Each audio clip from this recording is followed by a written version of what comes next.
Okay, really good week.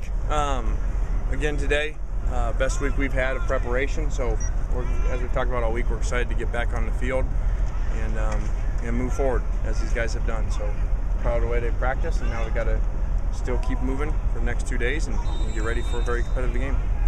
Lane, what are some of the things that Keenan Allen does particularly well, and what is it going to require to limit his effectiveness? Yeah, I think Keenan causes you such issues because of the size. You know, he's a big physical receiver that can run really well. Not too many big guys return punts. You know, that says a lot about him. So anytime you have those guys like that, they give you mismatch issues with size, but also then they can run with anybody. You talked a lot about wanting to have better balance. Do you as a play caller need to be conscious of that as well? I mean, you guys have called like 112 run pass plays and 84 run plays so far. Yeah, two things on that. One, obviously the game got out of whack in the second half last week. That's not where we'd want to go. You'd like to, our goal always at the end of the season is to be 50-50. Every game's different. Some games will run more and some games will throw more.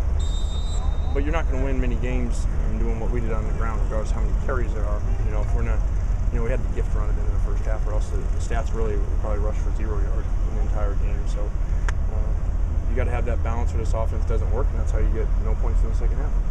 Since you and Coach Tepper are obviously very familiar with each other's offense, do you think that Blake Callen's more likely to be a defensive struggle? I don't know that. You know, if you do study over the years, there's been some lower scoring games than average compared to the rest of the conference that we play.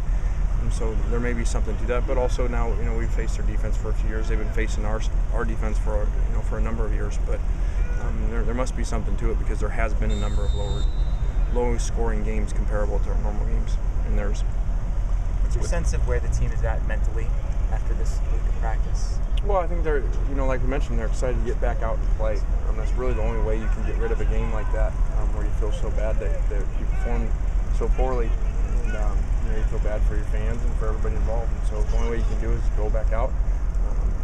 That's one of the bad things about football is you wait 7 days. You know, in other sports, you get to go out the next day and go play. So it's been a long week from that standpoint, and Saturday can't come fast enough. What do you see when you're looking at their running game, Bigelow and their other running backs? Yeah, I think you have 3 guys that, you know, really cause you issues. And we thought it was 2 going into last week, and then they gave the ball to Bigelow, and he was so explosive and so fast on those runs and hard to tackle on returns also. So anytime you have 3 quality backs, you know, you get worried about getting worn down, you know, if they run the ball really efficient. What do you see from their young receivers, Treggs and Harper? Yeah, Bryce really stepped in. You know, as we know that's hard to do as a true freshman, to make plays, line up, and you know, fit right in. And so it says a lot about him. Does the start of this season feel a little bit like the start of last season to you?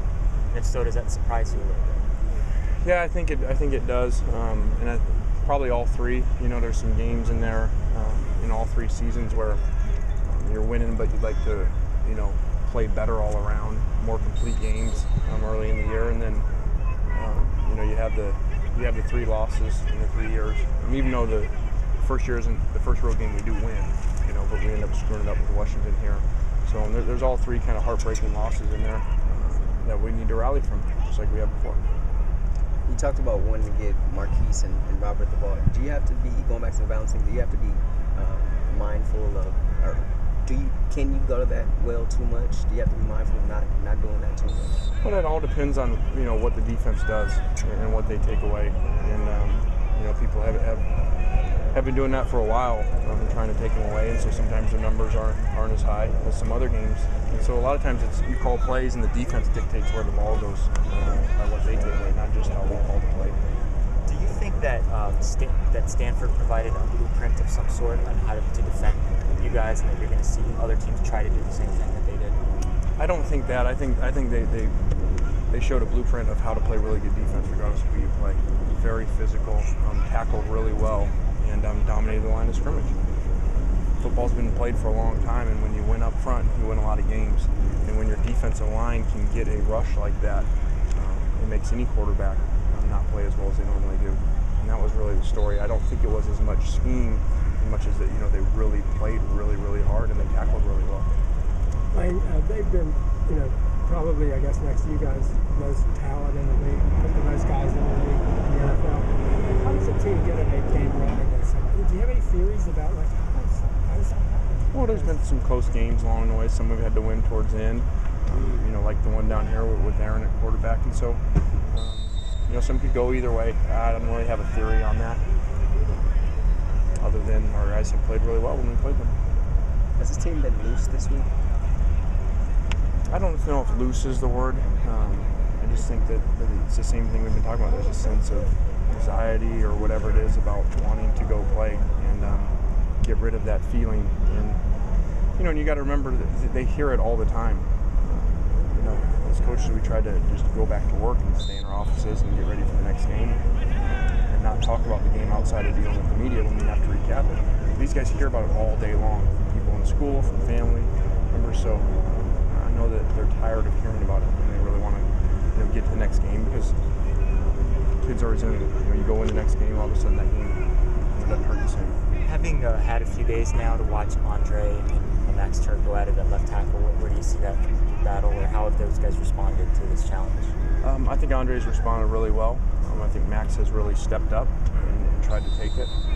I'm not sure where we're going to go yet. We'll go back and look at this. But I noticed we have two really young kids.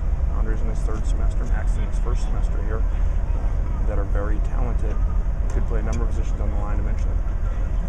Time for one more. What are the challenges presented when you go up against a defensive system that you don't run here and you have to practice and emulate what they do on the field? Yeah, that's always a factor. When you go to play 3-4 people, when you don't do it yourself, just like playing spread when you don't do it yourself. And so you just try to do the best that you can. You try to get a little bit of work during training camp versus 3-4. So it's in the back pocket, especially for your offensive line. All right.